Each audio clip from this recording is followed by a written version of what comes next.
Do you tell your children not to play with their food? Turns out it might be a good way to try new things. Dr. Dina is a sociologist and self-described feeding expert who works with parents and pediatricians on different ways to get your children to eat and enjoy healthy foods. Well, Dr. Rose is also the author of It's Not About the Broccoli, 3 Habits to Teach Your Kids for a Lifetime of Healthy Eating. She joins us live in studio this morning. Good morning. Welcome. Thank you. Quite the spread you brought here. Yesterday, we teased this segment a little bit with these Explorer kits. Tell us about this. You want these at the dinner table?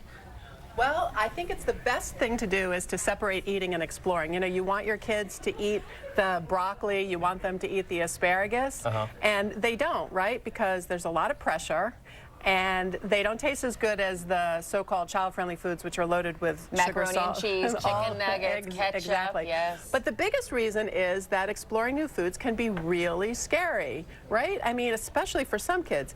And to you and me, like a tomato is just a tomato, but to kids, it might be like this. These are edible worms. Want one? I'm good. I will pass. I'll say I think my children have actually eaten those because we're lucky to have been in school programs that were very hands-on and very adventurous when it came to food. And catching them early, I think, is a key. Would you agree? Yes, and teaching them the skills that they need to feel comfortable as an explorer. So what I really suggest is that we take exploring away from eating. So you know that just taste it, and if you don't like it, you don't have to eat it, is still a lot of pressure. Imagine if I said that to you about these Right. We'd be worms. sitting here until dinner time, Doctor. I want to ask you, how did my kids grow to love sugar so much? Because we tried to limit it, but is it once they have a taste of it, they love it? Is that it?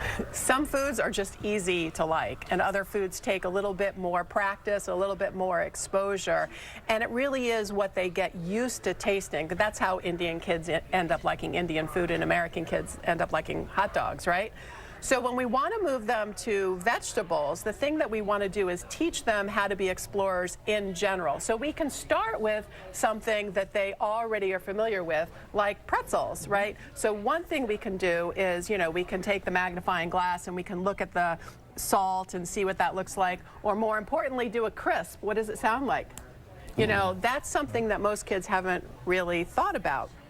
And then we can move on to things like tomatoes and asparagus. So the key is that it has to be a very, very small sample, about a pea-sized sample, so that kids don't get intimidated. Because usually what we do, right, is plop a big serving on the plate and then say, or we say just taste it, and if you don't like it, you don't have to eat it, but it implies like a lot of food. So the kit has these really small containers so that you can really see that it has to be small. So here I've taken the tomato, and I've given you 3 different ways of looking at it. So we can pick it up with the tweezers if we want to and have a look, right, or a smell. We can use the dropper here to try and squeeze up some of the juice, and maybe we want to taste it. Something that's really interesting to kids and unusual. And when you think about, we started off with the pretzel and the salt. We've got little seeds here too, so we can look at those and compare them. We know that this is crispy, but we can touch that and see whether it's squishy. And then we eventually can move on to the asparagus. But one of the things I want to show you that I did here is I cut it in a couple of different ways, because kids don't automatically know what is inside. What part of that do I eat? That asparagus. And not only that, again, let's go back to the weird thing. I mean, if we were going to eat these, probably you'd have a few questions for me, like, what does it taste like? Or, will it hurt me? Are you sure it's okay? Am I gonna gag? So what I see here, Dr. Rose, too, in watching you tell us about this, is patience from parents, to me, because you're going to have to invest time, because some parents, you know, maybe they just throw it on the table, this is what you have tonight, you know, but maybe we as parents, you know, and I'm guilty of it, need to do a better job of sitting down and taking time to explain why Cheetos is not better than asparagus.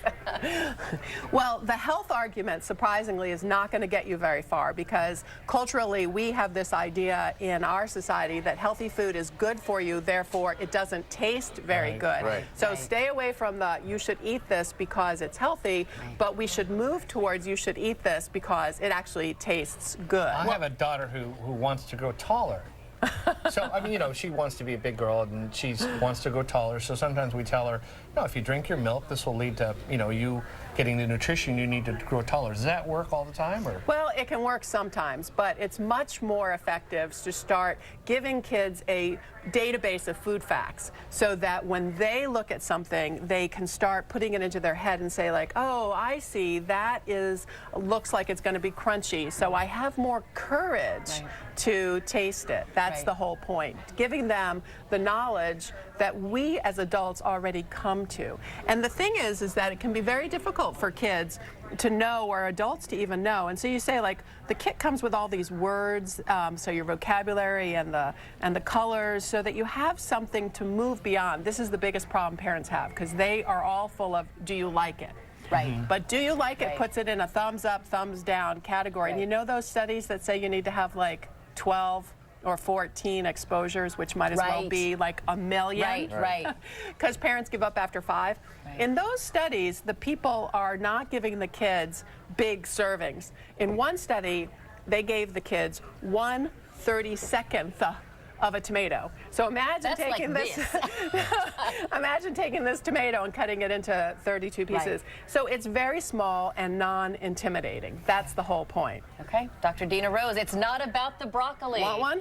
I should, but I don't think I had a big breakfast, doctor. I will take that big fat stack of asparagus. So thank you so much for joining us. I love the mission. Dr. Dina Rose, it's not about the broccoli. Thanks for joining us. We will be right back. I will take the asparagus. I love it. I love it. Last night I said, I'll give you a scoop of ice cream if you eat this. You can't trade. No. The incentive, right? No. That's writing. Yeah.